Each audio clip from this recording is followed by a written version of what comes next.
테니스 공과 직선의 위치 관계. 자, 이 그림을 봤더니 직선 L 위에 있는 공, 직선이 여기 있거든. 그 위에 있는 공은 바로 B가 되겠지. 그래서 1번 답은 B가 되고, 두 번째 질문, 직선 M 위에 있지 않은 공, 직선 M이 여기 있는데 그 위에 있지 않은 것은 A와 C 두 개가 된다. 자, 이와 같이 테니스 공의 위치는 선 위에 있는 경우와 그 위에 있지 않은 경우 두 가지가 있다. 그래서 일반적으로 점과 직선의 위치 관계는 점이 직선 위에 있다. 그러니까 점이 직선에 있다. 그 뜻이고, 자, 점이 직선 위에 있지 않다. 즉 벗어나 있다. 그 뜻이야.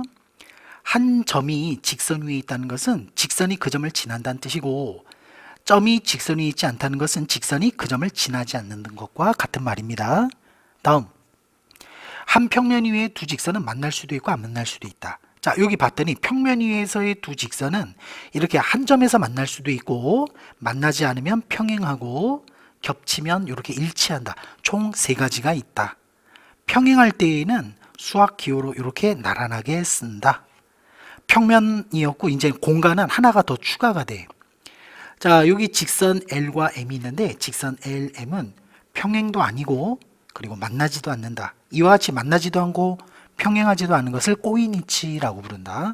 그래서 공간에서의 두 직선의 위치 관계는, 자, 한 점에서 만난다, 평행하다, 일치한다. 이렇게 세 개에다가 하나 더 추가, 꼬인위치가 추가가 된다. 만나지도 않고 평행도 아니다. 자, 그럼 문제 1번, 모서리 AB, 여기 모서리 AB가 있는데, 자, AB와 만나는 모서리, 그러니까 점 A에서 만나는 것은 AC와 AD가 있고, 그 다음에 점 B에서 만나는 것은 BC와 BE, 총 4개가 있다. 2번, 모서리 AB와 평행한 모서리는 요 밑에 있거든. 그래서 모서리 DE가 된다. 3번, 꼬인 위치는 만나지도 않고 평행도 아니니까 여기 CF하고 DF, EF 총 3개가 있다. 공간에서 직선과 평면은 만날 때와 만나지 않을 때가 있다. 그림을 보면서 할게. 공간에서 직선과 평면. 자, 완전히 포함된다. 그리고 한 점에서 만난다. 여기 한 점. 그리고 만나지 않는다. 즉 평행하다. 평행할 때에는 수학 기호로 이렇게 나란하게 쓴다.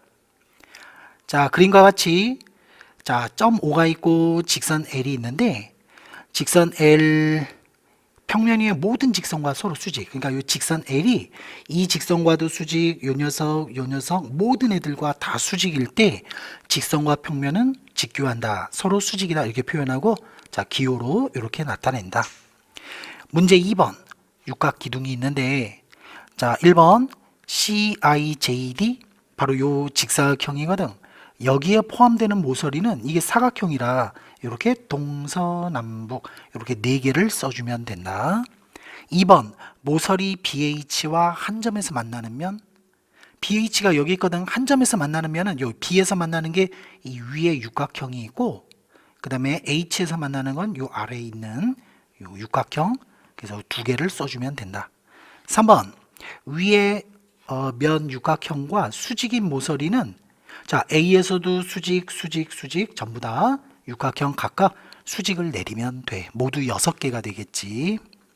다음, 공간에서 두 평면은 만나거나 만나지 않을 수가 있다. 자, 요 그림을 보면서 하는 게 좋겠어. 공간에서의 두 평면은 한 직선에서 만난다. 요걸 교선이라 부르고, 만나지 않으면 평행, 완전히 포개지면 일치한다. 이렇게 합니다. 그림 보면 알 수 있지. 자, 두 평면끼리 서로 평행할 때 수학 기호로 이렇게 나란하게 쓴다. 자, 문제 3번 살펴보겠습니다. 모서리 AB를 교선으로 하는 두 면. 모서리 AB가 여기 있거든. 자, 요걸 교선으로 하는 두 면은 위에 뚜껑하고 이 왼쪽에 사각형, 그렇게 2개가 있어. 그래서 AB에다가 이렇게 써주면 된다. 두 번째, 면 BFGC, 바로 요 앞면이거든. 자, 이 녀석과 만나는 면은 동서남북 4개가 있겠지. 자, 순서대로 써주시고. 3번, ABFE는 요 왼쪽 요 옆면이거든. 이 녀석과 평행한 면은 바로 오른쪽이야. 그래서 면, 자, DCGH가 된다. 이번 시간에는 동의각과 억각에 대해서 공부하자. 두 직선 L과 M이 하나의 직선 N과 만날 때 각이 8개가 생겨. 위에 4개, 아래 4개, 모두 8개가 생기는데, 이때 같은 위치에 있는 두 각을 서로 동의각이라고 한다. 예를 들면 A하고 E인데 왼쪽 위, 왼쪽 위. 이번엔 BF, 이것은 왼쪽 아래.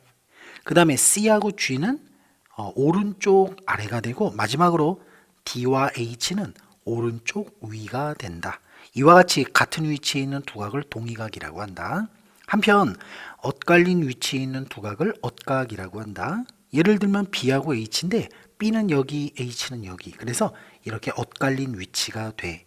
또 C하고 E를 보면 C는 여기, E는 여기. 그래서 이렇게 엇갈린 위치가 된다. 동위각, 엇각. 자, 그럼 문제 1번 보면 B의 동위각, B가 여기 있거든. 왼쪽 아래.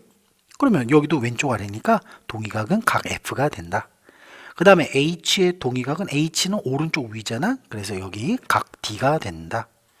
다음에 D의 엇각은 D하고 이렇게 엇갈린 위치니까 각 F가 되겠고, 4번 E의 엇각은 E가 여기 있어. 그래서 엇갈린 위치는 각 C가 된다. 자, 그러면 동위각 엇각을 공부했는데, 자, 여기 그림을 보니까 직선 L과 M이 만약에 평행이 된다면 동위각 크기가 같아지거든. 거꾸로 동위각 크기가 같으면 두 직선은 평행이다. 정리하면 다음과 같다. 여기 그림이 있고, 자, 직선 하나가 이렇게 지나가는데 두 직선이 서로 평행하면 동위각 크기는 서로 같다. 거꾸로 동위각 크기가 같으면 두 직선은 평행이다. 자, 문제 2번에서 L과 M이 평행일 때 각 A와 각 B의 크기를 구하여라. 그러면 둘이 평행이니까 동위각, 그래서 A는 직방으로 50도가 나오고, 그 다음에 요거는 평행이고 뭐고 떠나서 막곡지각은 항상 같아. 그래서 B는 50도가 된다. 2번, 자, A를 구하려면, 자, 100도, 여기 100도의 동위각이 이쪽이거든. 그러면 반대쪽 A는 180에서 빼기 때문에 결국 80도가 돼. 이번엔 B를 구하기 위해서, 자, 이렇게 동위각을 조사했더니 B는 120도가 된다. 자, 동위각을 공부했고 이번에는 엇각에 대해서 알아볼 텐데, 자, 평행이면 동위각 크기가 같다 그랬지. 그래서 우선 A와 B가 쌤쌤이야. 그런데 B와 C는 막곡지각이니까 B, C 이렇게 같거든. 그럼 결론은 뭐냐? A와 C가 같다. 그래서 평행선이면 엇각의 크기는 서로 같다. 정리하면 다음과 같아. 두 직선이 평행하면 엇각의 크기가 같고, 반대로 엇각의 크기가 같으면 두 직선은 평행이다. 그래서 3번 문제를 볼 텐데, 역시 L과 M이 평행일 때 각 A, B를 물어봤어. 우선 여기는 엇갈린 위치니까 A는 엇각, 즉 50도가 되겠고, 그 다음에 B는 A의 반대쪽이잖아. 그래서 180도에서 50을 빼. 그래서 결과는 130도가 된다. 괄호 2번, A의 엇각이 여기거든. 엇갈린 위치.